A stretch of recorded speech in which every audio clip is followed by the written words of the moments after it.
a statement by Kenya Kwanza Alliance on the matter of artificial fuel shortage and the high cost of living crisis. The nation of Kenya is groaning. We are in collective anguish and economic crisis. The devastating effects of this current economic crisis is now manifest in the artificial fuel shortage and skyrocketing prices of basic food items. Millions of Kenyans are witnessing in bewildered agony as fuel pumps run dry and queues grow longer due to this artificial shortage, which has already disrupted the entire transport sector. Kenyans are now forced to dig deeper into their pockets for bus fare, and border operators are being driven out of business. The skyrocketing prices of food items have pushed the cost of living beyond the reach of millions of Kenyans. Cooking gas that was retailing at 2,300 in February, just 2 months ago, is now sold at Kenya shillings 3,350. The price of 10 liters of cooking oil, which was retailing at 1,450, now is selling at 3,100. And as already stated, fuel shot up from Kenya shillings 135 per liter of petrol to between 150 shillings and 205 in some parts of our country. Hospitals that rely on fuel to maintain life support equipment are equally in a crisis. The government of Kenya knows that millions of households cannot cope with these prices. The largest casualties, naturally, of this crisis is the vulnerable in our society.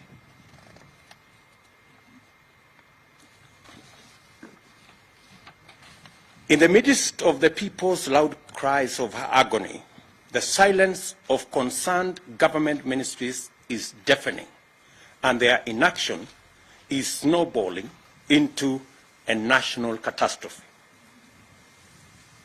Kenyans are calling on the National Treasury and the Ministries of Energy, Petroleum and Agriculture to address, among other issues, the following.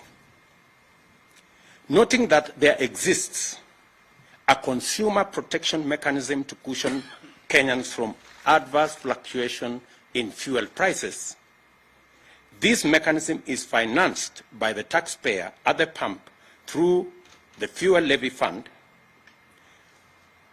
We ask, where is the 39 billion shillings Petroleum Development Levy Fund meant for the fuel subsidy program as this crisis deepens?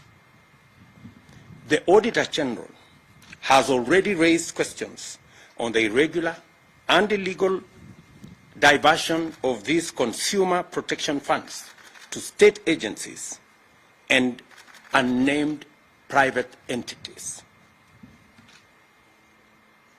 She has also decried abuse on the petroleum import system in favor of some preferred and politically connected oil marketers deliberately depriving Kenyans of the subsidy mechanism. The diversion of funds has been used in debt servicing and infrastructure development without the approval of the National Assembly. Can the Ministry of Energy and Petroleum list the import quotas that have been allocated to oil marketers over the last 1 year, and which are these oil marketers by name? The Petroleum Products, that is Tax and Levies Amendment Bill of 2021, whose passage has been frustrated in Parliament, should be processed and all the roadblocks and back and forth between the different departments of government be removed so that this bill can be passed as a matter of national emergency. For the record, this bill seeks to reduce the huge levies on petroleum products. That is the reason why our prices in Kenya are beyond the international prices, including prices in our neighboring countries. Why, we dare ask, hasn't there been any subsidy allocation in the budget in the last 3 years, including in last week's supplementary estimates, where our Kenya Kwanza MPs tried to provide for allocation for the subsidy program on fertilizer, but it was frustrated.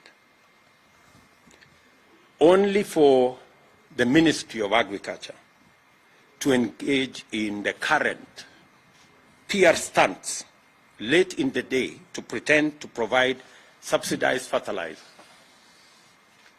We understand that the ministry is all over the place trying to launch some fertilizer, some subsidized fertilizer program.